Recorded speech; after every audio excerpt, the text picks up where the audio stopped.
Somewhere in Germany right now, a man named Bastian Matty is looking at flights. Not flights home, flights back to the US. He already went home once, when his team was done, like a sensible person with a job and a life waiting for him. And within days, he was on the internet calling it what he now believes it was, a mistake. He left too early. He wants to come back for the final, tonight, in New Jersey, because he could not stand the idea of the whole thing ending without him here. He is not losing his mind alone. There is a name for what is happening to him. The internet started calling it World Cup Withdrawal about a week ago, and it has not slowed down since. And before you roll your eyes at grown adults grieving the end of a soccer tournament, understand the scale of what actually happened here, because this is not a handful of viral clips. FIFA counted it. Between the 9th of June and the 7th of July, 42 million stories and posts went up about this World Cup. They generated 7 billion engagements. 7 billion. Video views across FIFA's own platforms hit 20 billion, up almost 500% from the last World Cup. FIFA had to moderate 53 million posts and comments just to keep the thing from catching fire. This was the most documented month in the history of the sport by a distance.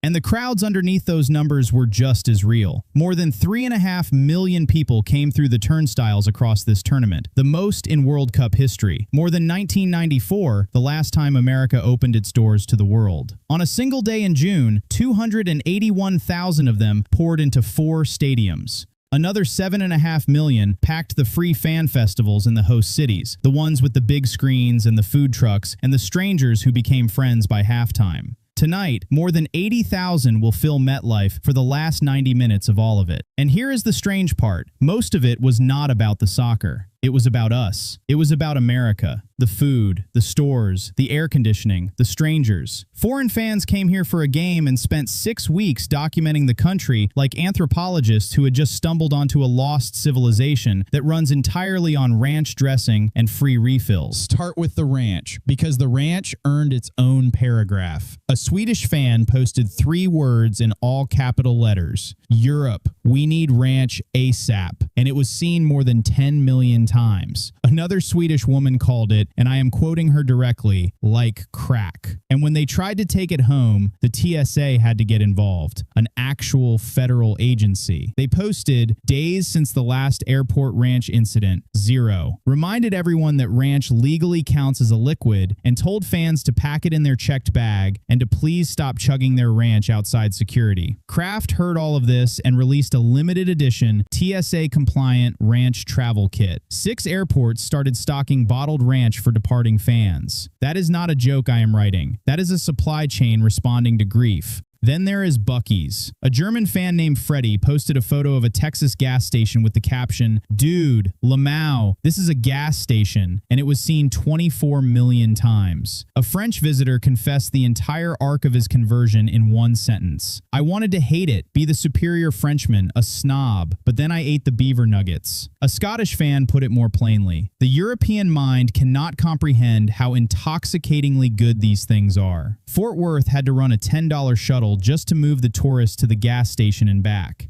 And then there were the portions, which broke something in the European brain entirely. One visitor described a medium drink that arrived looking like a whole bucket. Another compared his Chipotle burrito to a small child. They marveled at chips and salsa that simply kept coming for free until you gave up. In a part of the world where a Coke arrives with 2 apologetic ice cubes and a price tag, the sheer American abundance of it, the more than you could possibly need of it, read like generosity bordering on madness. And it kept going. Because the thing that broke these people was not any single restaurant. It was that in America, nothing ever closes. Freddie walked into a Waffle House at 1 in the morning and reported back, "Great food, great prices, and friendly staff. 10 out of 10, we will be coming back." His dinner at a Buffalo Wild Wings was watched 2.5 million times. Fans marveled at midnight breakfast, at gas stations the size of small airports, at the simple alien idea that you could want a full meal at 2 in the morning and the country would simply provide one. Back home, the shutters come down at 6. Here, the lights never go off. And the air conditioning.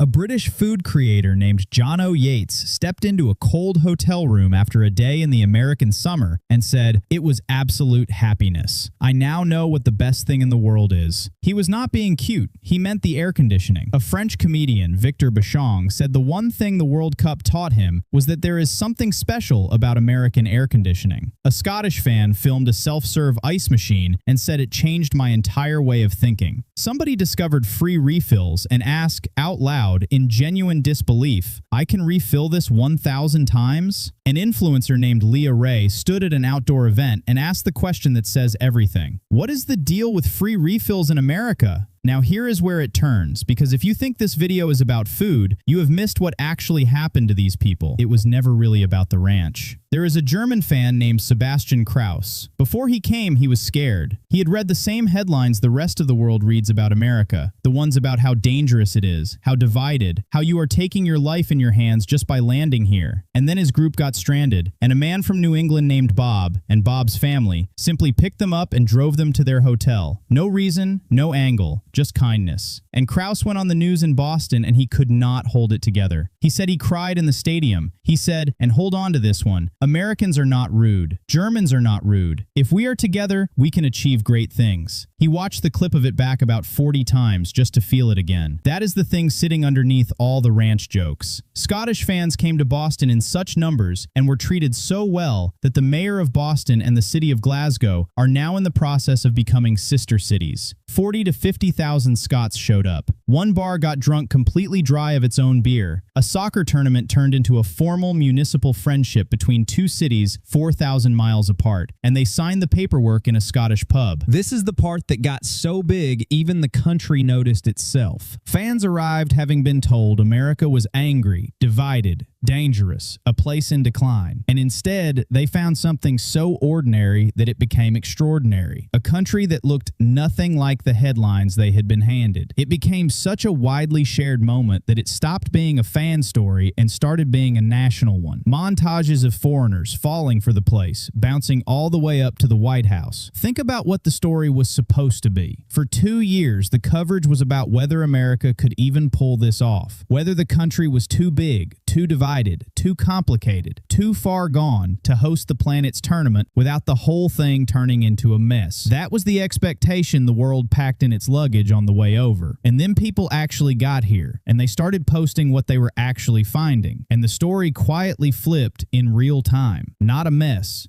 A welcome. The distance between what these fans were promised and what they got is the entire reason a bottle of ranch dressing could make a grown man emotional in an airport security line. There is a professor at the University of Florida, Dr. Rachel Fu, whose entire field is why tourists remember what they remember. And she said the thing that explains this whole summer better than the rest of us could. A visitor, she said, may forget the score of the match, but they remember the Uber driver who told them the best barbecue joint. They remember the volunteer who gave them directions. They remember the stranger who simply said, "Welcome to America." What we treat as ordinary, she said, is extraordinary to somebody who has never seen it before. So that is what is actually ending tonight. Not a tournament. Spain and Argentina will play at MetLife Stadium in New Jersey, and there will be a champion, and there will be confetti. Across the river, 50,000 people will pack the Great Lawn in Central Park for what is being billed as the largest World Cup final watch party in the world. Rockefeller Center has been turned into a fan village. For one more night, the country is the party. And then, tomorrow, the visitors start driving to the airport. Some of them will pack a bottle of ranch in a checked bag. Some of them will cry in the security line. And at least one of them, a German named Bastian, already did the math on the way home the first time, decided he had made a mistake, and started hunting for a way back before the champagne was even dry. America spent a decade being told it was too divided and too far gone to bring the world together for anything at all. The world showed up anyway. It ate the beaver nuggets. It felt the cold air. It met Bob. And on the way out the door, after the most documented month in the history of the sport, it did the single last thing anyone predicted this tournament would be remembered for. It said thank you, and it meant it.